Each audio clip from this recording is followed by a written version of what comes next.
है तो उसका प्रभाव वर्षों या शताब्दियों तक ही नहीं होता, उसका प्रभाव हजारों वर्षों के लिए होता है। महर्षि वाल्मीकि ने कहा है, राज्यम 10 सहस्त्राणि प्राप्य वर्षाणि राघव, अर्थात राम 10,000 वर्षों के लिए राज्य पर प्रतिष्ठित हुए, यानी हजारों वर्षों के लिए राम राज्य स्थापित हुआ। जब त्रेता में राम आए थे तब हजारों वर्षों के लिए राम राज्य की स्थापना हुई थी।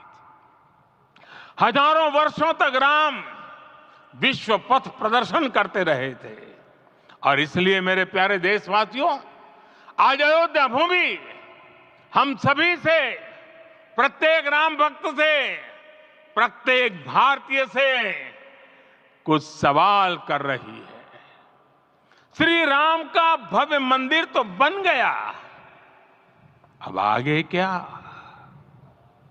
सदियों का इंतजार तो खत्म हो गया, अब आगे क्या? आज के इस अवसर पर जो दैवीय आत्माएं हमें आशीर्वाद देने के लिए उपस्थित हुई हैं, हमें देख रही हैं, उन्हें क्या हम ऐसे ही विदा करेंगे? नहीं, कदापि नहीं। आज मैं पूरे पवित्र मन से महसूस कर रहा हूं कि काल चक्र बदल रहा है। ये सुखद संयोग है कि हमारी पीढ़ी को एक कालजयी पथ के शिल्पकार के रूप में चुना गया है।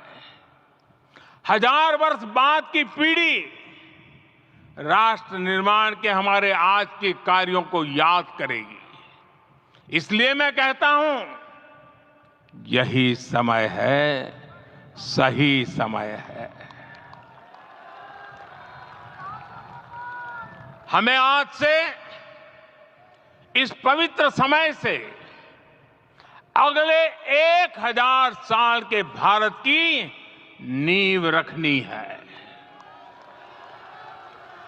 मंदिर निर्माण से आगे बढ़कर अब हमें सभी देशवासी यही इस पल से समर्थ, सक्षम, भव्य, दिव्य भारत के निर्माण की सौगंध लेते हैं।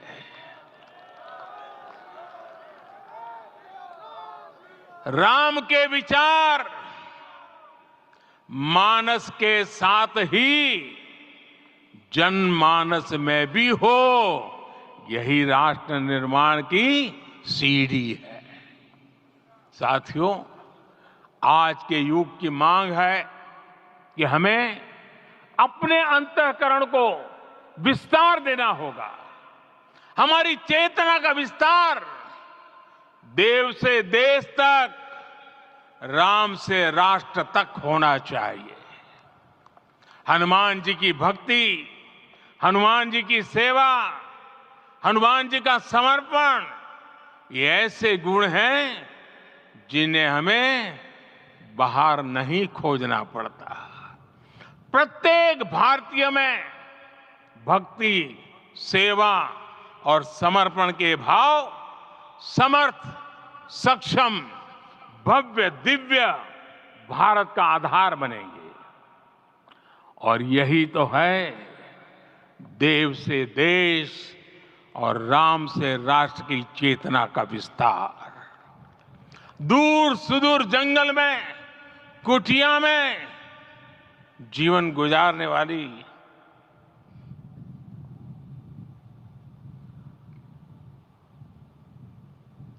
मेरी आदिवासी मां शबरी का ध्यान आते ही अप्रतिम विश्वास जागृत होता है।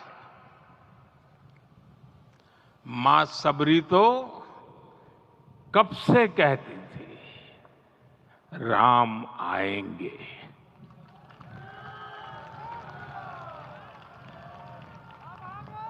प्रत्येक भारतीय में जन्मा यही विश्वास समर्थ, सक्षम, भव्य भारत का आधार बनेगा। और यही तो है देव से देश और राम से राष्ट्र की चेतना का विस्तार। हम सब जानते हैं कि निषाद राज की मित्रता सभी बंधनों से परे है। निषाद राज का राम के प्रति सम्मोहन, प्रभु राम का निषाद राज के लिए अपनापन कितना मौलिक है। सब अपने हैं, सभी समान है। प्रत्येक भारतीय में अपनत्व की, बंधुत्व की ये भावना समर्थ, सक्षम, भव्य, दिव्य भारत का आधार बनेगी। और यही तो है देव से देश और राम से राष्ट्र की चेतना का विस्तार। साथियों, आज देश में निराशा के लिए रत्ती भर भी स्थान नहीं है। मैं तो बहुत सामान्य हूं, मैं तो बहुत छोटा हूं। अगर कोई ये सोचता है तो उसे गिलहरी के योगदान को याद करना चाहिए। गिलहरी का स्मरण ही हमें हमारी इस हिचक को दूर करेगा, हमें सिखाएगा कि छोटे बड़े हर प्रयास की अपनी ताकत होती है, अपना योगदान होता है। और सबके प्रयास की यही भावना समर्थ, सक्षम, भव्य, दिव्य भारत का आधार बनेगी। और यही तो देव से देश और राम से राष्ट्र की चेतना का विस्तार। साथियों, लंकापति रावण प्रकांड ज्ञानी थे, अपार शक्ति के धनी थे, लेकिन जटायु जी की मूल्य निष्ठा देखिए। वे महाबली रावण से भिड़ गए। उन्हें भी पता था कि वो रावण को परास्त नहीं कर पाएंगे, लेकिन फिर भी उन्होंने रावण को चुनौती दी।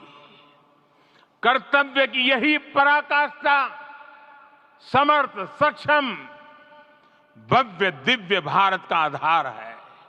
और यही तो है देव से देश और राम से राष्ट्र की चेतना का विस्तार।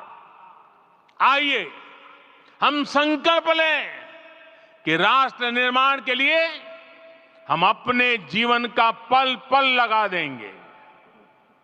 राम काज से राष्ट्र काज, समय का पल पल, शरीर का कण कण राम समर्पण को राष्ट्र समर्पण के ध्येय से जोड़ देंगे। मेरे देशवासियों, प्रभु श्री राम की हमारी पूजा विशेष होनी चाहिए। ये पूजा स्व से ऊपर उठ करके समष्टि के लिए होनी चाहिए। ये पूजा अहम से उठकर वयम के लिए होनी चाहिए।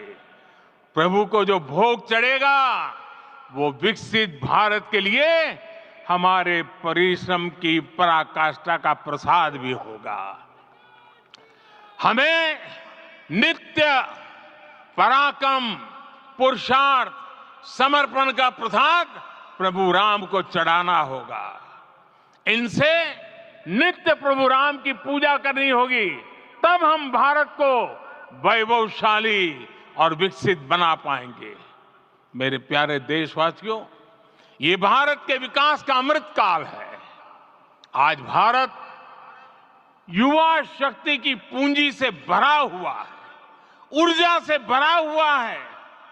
ऐसी सकारात्मक परिस्थितियां फिर न जाने कितने समय बाद बनेगी। हमें अब चूकना नहीं है, हमें अब बैठना नहीं है। मैं अपने देश के युवाओं से कहूंगा, आपके सामने हजारों वर्ष की परंपरा की प्रेरणा है। आप भारत की उस पीढ़ी का प्रतिनिधित्व करते हैं जो चांद पर तिरंगा लहरा रही है। वो 15 लाख किलोमीटर की यात्रा करके सूर्य के पास जाकर मिशन आदित्य को सफल बना रही है। जो आसमान में तेजस और सागर में विक्रांत का परचम लहरा रही है। अपनी विरासत पर गर्व करते हुए आपको भारत का नव प्रभात लिखना है। परंपरा की पवित्रता और आधुनिकता की अनंतता दोनों ही पथ पर चलते हुए भारत समृद्धि के लक्ष्य तक पहुंचेगा। मेरे साथियों, आने वाला समय अब सफलता का है। आने वाला समय अब सिद्धि का है। ये भव्य राम मंदिर साक्षी बनेगा भारत के उत्कर्ष का, भारत के उदय का। ये भव्य राम मंदिर साक्षी बनेगा भव्य भारत के अभ्युदय का, विकसित भारत का। ये मंदिर सिखाता है कि अगर लक्ष्य सत्य प्रमाणित हो, अगर लक्ष्य सामूहिकता और संगठित शक्ति से जन्मा हो, तब उस लक्ष्य को प्राप्त करना असंभव नहीं है।